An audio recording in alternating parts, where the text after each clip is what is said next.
up today on Around Kansas, some exciting news about the unveiling of the Dr. Theophilus Turner sculpture at Fort Wallace Museum. Then a look at the walk-in hunting atlas available on ksoutdoors.com. Next on the front porch, Kyle Bauer visits with Dr. Mark Lucas, the music director at Bethany College. Then Ron Wilson is back with some poetry, and we'll end with the story of the German family massacre of 1874. Closed captioning brought to you by Ag Promo Source. Together we grow. Learn more at agpromosource.com. Welcome to the Western Kansas Wildlife Travel Center, right here in my hometown of Oakley, Kansas. We're the front door of Western Kansas, located on three main highways, I-70, US 83, and US 40.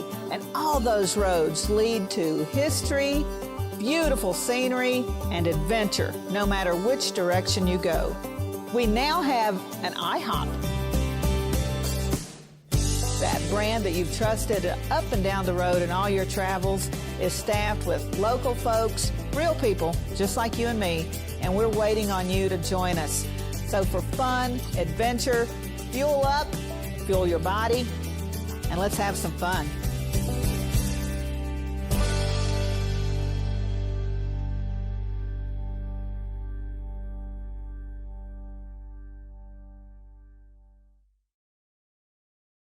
This segment brought to you by Kansas Regenerative Medicine Center. Your stem cells, your health, your life. Good Wednesday morning and welcome to Almost Halloween. All Hallows Eve is tomorrow, and I have my witch back there perched on the shelf in honor of that. Not riding my broomstick this morning. The wind is just too ferocious. In fact, it sounds like I have Halloween sound effects going on. There's so much wind around the house this morning, but that's Kansas. I love it. We have had a very, very busy time in October, and I don't know if November is going to slow down any. There's so many things going on. We unveiled our sculpture of Dr. Theophilus Turner at the Fort Wallace Museum, thanks to Melissa Rao and a lot of supporters who helped pay for him, and it is amazing.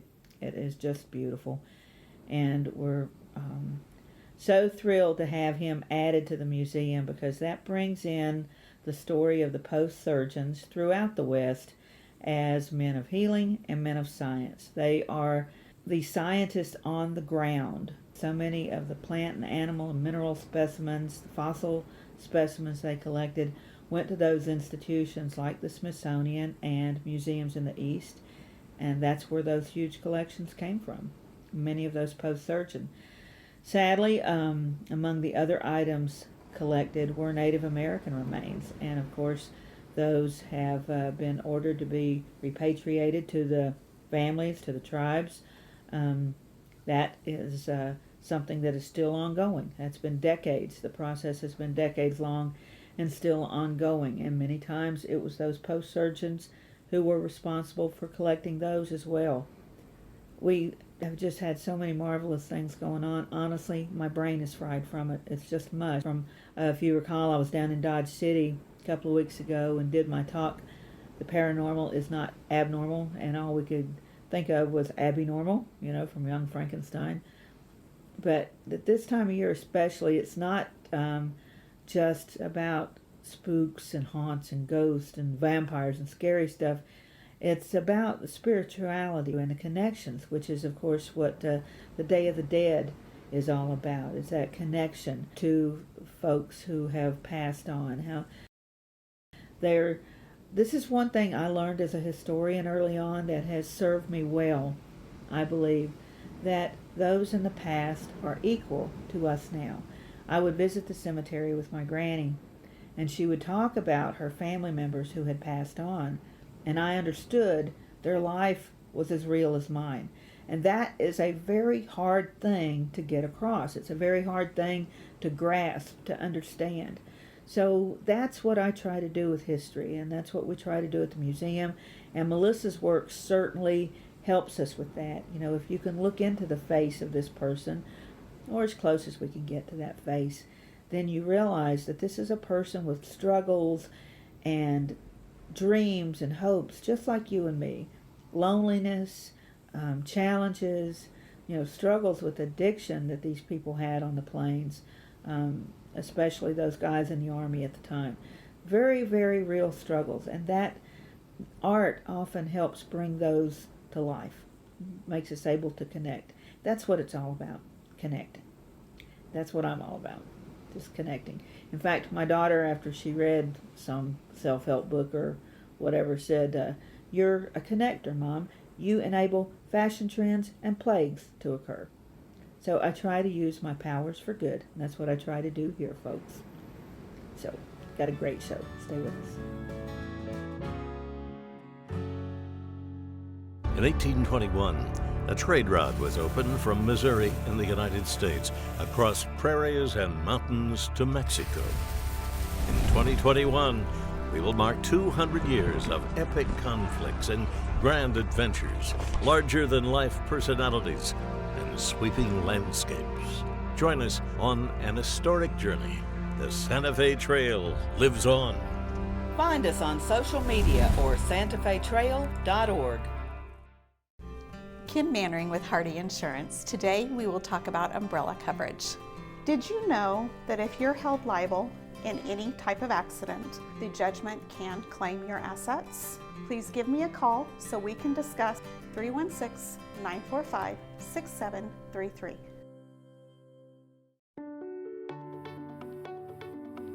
My name's Karen Cope and I have multiple sclerosis. When you have MS, on the outside you look great, but what's really going on in the inside is chronic body pain, chronic fatigue. And there's lots of days that I'd wake up and say, "Oh, please God, help me get through this day." After stem cells, Chloe, my youngest daughter, she was asked by my father-in-law, "How's your mom doing?" And Chloe said, "Grandpa, I've never had a mom like this before," because she was 8 when I was diagnosed, and she really had no other memory of me but being sick. It's really the simple things that we do as a family, like play cards, and to be able to win at cards. They all laugh because I used to repeat myself and say, "What hand are we on? Where are we at?" And it's just been really a true blessing from God, and we're really thankful.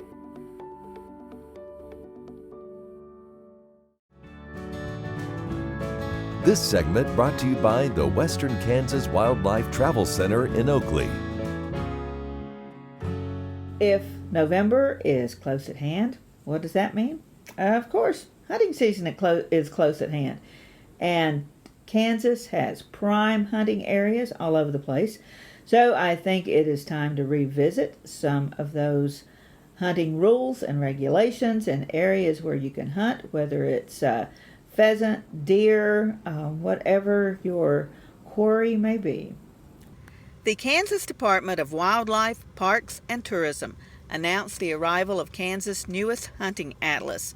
Produced annually by the KDWPT, the 2019 through 2020 Kansas Fall and Spring Hunting Atlas includes maps of walk-in hunting areas, private lands leased by KDWPT and open to public hunting, and state and federal wildlife areas. While printed copies are slated to hit shelves by September 1st, hunters can get their hands on an electronic copy now by visiting ksoutdoors.com and clicking Hunting, then Where to Hunt. Printed copies may be requested by calling KDWPT's Pratt Operations Office at the number on your screen. Hunters are encouraged to retain their hunting atlas through the 2020 spring turkey seasons, as the 2019-2020 atlas includes both fall and spring walk-in hunting access enrollments. A separate spring atlas will not be printed. More than 1.1 million acres of land has been enrolled in the walk-in hunting program for upcoming seasons, with more than 4,400 unique tracts mapped. And while the printed atlas will be up to date as of its print date, additional acreages may be added to the program post-printing as landowners continue to sign up. Hunters are encouraged to view the online atlas throughout the season for the most current maps. All walk-in hunting properties are designated with signage displaying the lease dates, which can begin September 1st, November 1st, or April 1st, and end on January 31st, March 31st, or May 31st. All regulations for KDWPT public lands apply to walk-in hunting properties, and accessing a walk-in hunting property prior to or after the lease dates is prohibited. To learn more about the walk-in hunting program or to download an electronic copy of the 2019-2020 Kansas Fall and Spring Hunting Atlas, visit www.kansasoutdoors.com.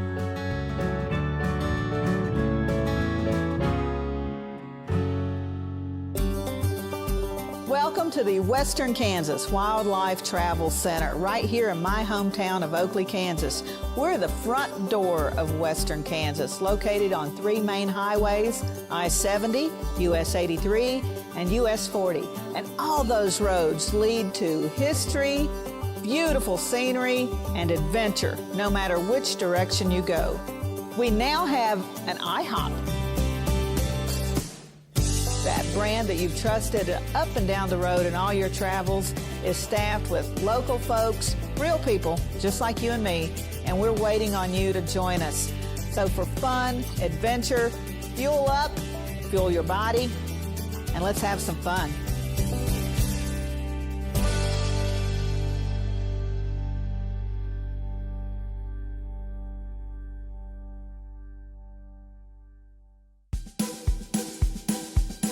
Okay, looks like it's time for our tour. Welcome to the Fort Wallace Museum. Here at the museum, you're going to find some really interesting stuff, like our replica stagecoach from the Butterfield Overland Dispatch. We've got facades from the fort buildings. We've got an 1870s flag. There's a plesiosaur that was discovered locally. We've got the Ray pump organ collection. We're a little bitty place with a great big story, and we'd love to have you. Kansas Farm Bureau, the voice of agriculture, represents grassroots agriculture. The state's largest and most powerful farm organization stands up for its members through leadership development, agriculture education, legal defense, environmental advocacy, farm safety, and risk management. Members also enjoy money-saving benefits. To join our organization today or to learn more, go to www.kfb.org or find us on Facebook and Twitter. This segment brought to you by Kansas Corn. Learn more at kscorn.com.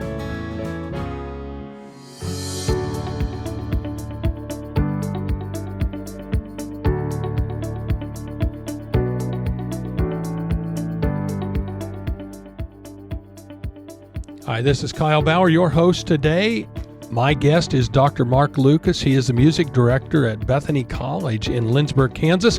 We'll be talking about the long, strong tradition of the choir at Bethany College. The Handel's Messiah started in 1881, and that, we had wars through that time. We had change in populations and natural weather events. And has it evolved, or has it really pretty much stayed the same through all of those things? It's actually, people think that it has been the same, but if you look back at old programs, and I'm a fan, I'm a kind of a history buff, and I enjoy finding out about the history of the Oratorio Society and of the performances.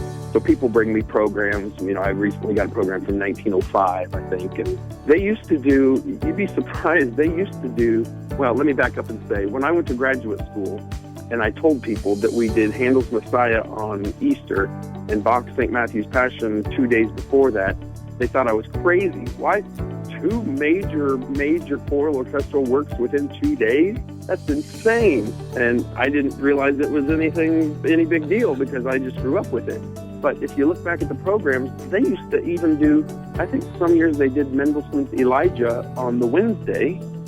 So they would do Messiah on Palm Sunday, Mendelssohn's Elijah on Wednesday, Bach on Friday, and Messiah again on Sunday. And these are major undertakings. Did their part to advance choral music around here. But Oratorio Society, those people a lot of them had been in it for a very long time, so you just had a few new people every year. Yeah. And actually, there are a lot of people who have sung for many years. You know, each year at the beginning rehearsal, we play a little game where we have people stand if they've sung for so many years, and then remain standing as we, the years go up. There's at least one member who's sung for 57 years, and there's a handful of people that are over 50 years, and probably a dozen more that are 40 or more years. What's both good and bad is that probably over half of the ensemble, the singers right now, have only been singing for 5 years or less. So that's good because we're getting new blood. But, we also want people to continue, so. If there's 250 in the choir, then how many of those would be college students at Bethany? Around 50. Our college choir is a 52-voice auditioned group that we just got back from tour Colorado, and as I mentioned previously, we went to Germany and Sweden last year. You mentioned in one of the prior segments that they would take the show on the road, so to speak, with hay racks. And you mentioned you going to Sweden and Germany with the choir. When did the choir start to travel? Well, that first year in 1881 is when they went. I think they had 5 performances. I don't have it in front of me, so I don't want to speak out of turn, but I'm pretty sure they had 5 performances all within Holy Week at various towns. I know that they went to either Salemsburg or Fallen or Smolin, maybe all 3, then Lindsborg. There's a long history of travel, actually. In fact, I mentioned previously Dr. Joel Pansiera, who helped me. I wasn't one of his students, but he was very nice when I was out teaching, and he took the entire show to Carnegie Hall in the 2000s. So, and other performances, I actually remember going during Dr. Elmer Copley's last year. We performed in Kansas City at Memorial Auditorium, and that wasn't the first time that they'd performed there. Excuse me. In fact, an interesting story, I met an alum on our recent choir tour. Dean Arnold is his name, and he said, I sang Messiah in 42 through 44. Then I took a couple years off to go to the war, and then I came back and sang again. He said that he hitched a ride to Kansas City so that he could sing Messiah in Memorial Hall in 1946.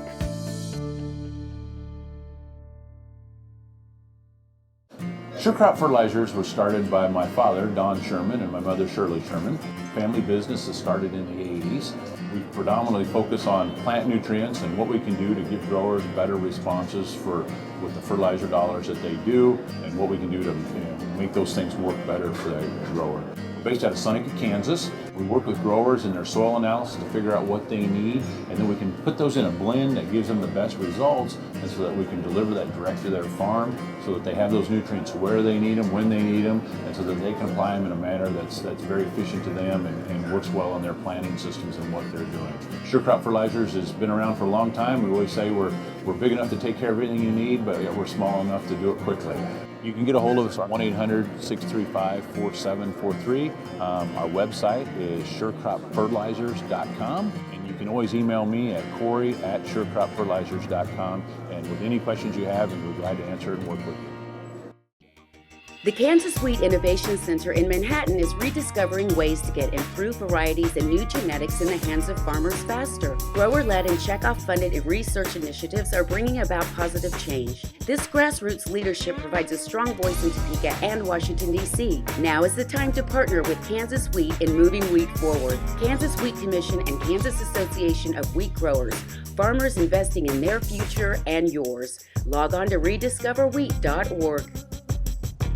Trust and leadership are critical to success at Kansas Regenerative Medicine Center in Manhattan. Just ask Coach Bill Snyder. People of the Regenerative Center do care about others. I've been highly impressed with those people that have that vested interest and try to help people become better. The center really is a wonderful thing here in Manhattan, first of its kind, and we're on the cutting edge of what lies ahead. Find out more about the trusted leader in stem cell therapy at kansasrmc.com. Kansas Regenerative Medicine Center. Your stem cells, your health, your life. This segment brought to you by Santa Fe Trail Meats in Overbrook. Let us help feed your family. Patience is not my strong suit, as my wife can attest. We want everything right now. But Mother Nature reminds us that some things just have to take their course, and one of those is a horse's gestation. So when we breed a mare, We get excited, but we have to wait a long, long time. This poem is entitled Expecting. We live in a society of instant gratification. Only things I can have right now will satisfy my expectation. We want instant results. Patience is a thing of the past. We just go to the drive-thru because we want our food so fast. But some things just can't be rushed, as a rancher comes to learn. Nature has its own independent schedule with everything in turn. One of those processes, which must simply run its course, is the 11-month period known as gestation of the horse. There's no way to push fast forward or hit the gas for acceleration to hurry along a mare's full period of gestation. So I know I must be patient to reach my long-term goal as I await the 3rd trimester and the birth of that foal. We'll feed the mare some extra grain and get her used to the stall while we have the foal kit ready to respond to nature's call. And I'll express a hope while counting the days somehow. God grant me patience and let me have it right now. Happy trails.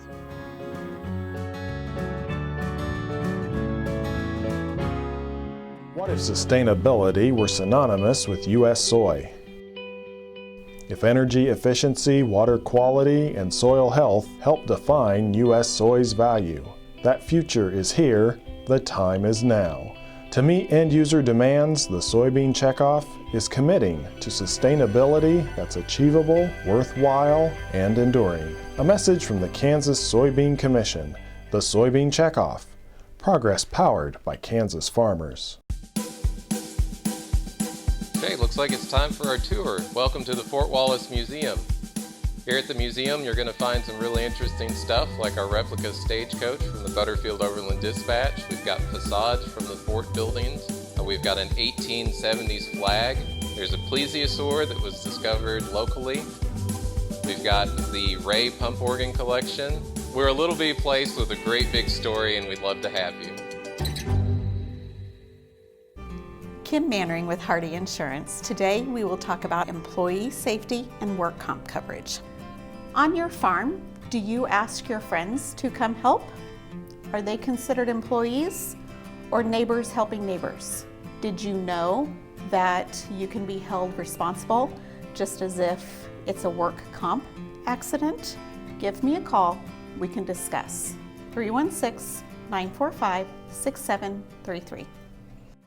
Valley Vet Supply is devoted to providing information and professional quality products at reasonable prices. Valley Vet Supply. This segment brought to you by the Kansas Soybean Commission, the Soybean Checkoff, progress powered by Kansas farmers. Recently, we visited the farm of Randy and Donella Yonkin, the Smoky Y Ranch, which is near Monument, Kansas. And they have a pretty huge ranching operation and raise red Angus cattle, some pretty nice ones. But their ranch is really special for another reason, and it may have a connection to the massacre of the German family in 1874. So we recently had the opportunity to walk that ground, to visit with Randy and Donella and their family, and to have one of the descendants of Sophia German, who was a survivor of that attack, but taken captive as a child, a young woman. And I've got to tell you, it was a pretty amazing trek. The wind rustles the cottonwood leaves, and the meadowlarks sing on this autumn day on the Smoky Y Ranch along the Smoky Hill River in Logan County. We have come searching for the story of the German family, who may have been attacked here in 1874. It is a serene landscape, and as the sun goes down, we contemplate the past. On September 11, 1874, John and Lydia German and their 7 children were traveling through western Kansas toward a new home in Colorado. Their Georgia home was decimated in the Civil War, and the family had worked their way westward for 4 years. A Cheyenne raiding party attacked the family, killing John and Lydia, the only son, and 2 daughters. 4 younger daughters were taken. When the bodies were discovered, the family Bible with a list of names told the military there were 4 members of the family missing, and the mission to recover the girls began. The story of the German family was shared in a book, The Moccasin Speaks by descendant Arlene Jochen. She had been doing family genealogy when John Sipes, a descendant of the Cheyennes who had attacked the family, gave her a call. She wrote the book, and a peace ceremony brought the families together. But the search for the exact site where the attack occurred has kept historians poring over papers and walking this ground and other sites for decades. Arlene has passed away, and her daughter, Nikki Jochen Shandy, has taken up the torch.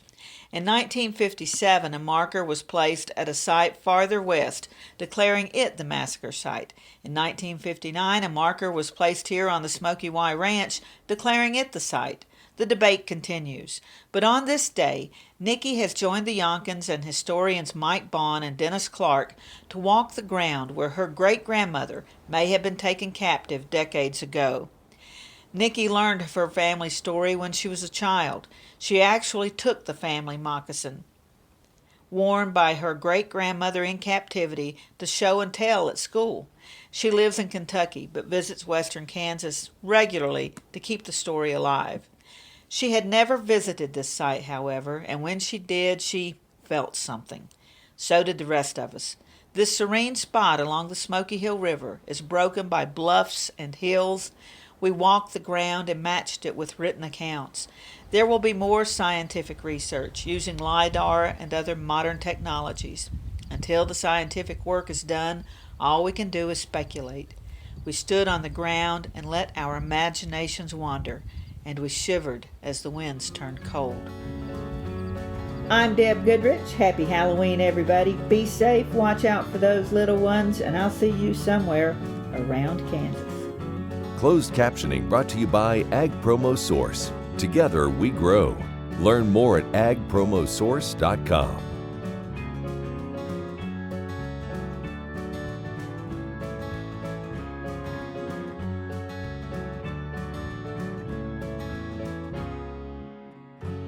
Sure Crop Fertilizers was started by my father, Don Sherman, and my mother, Shirley Sherman.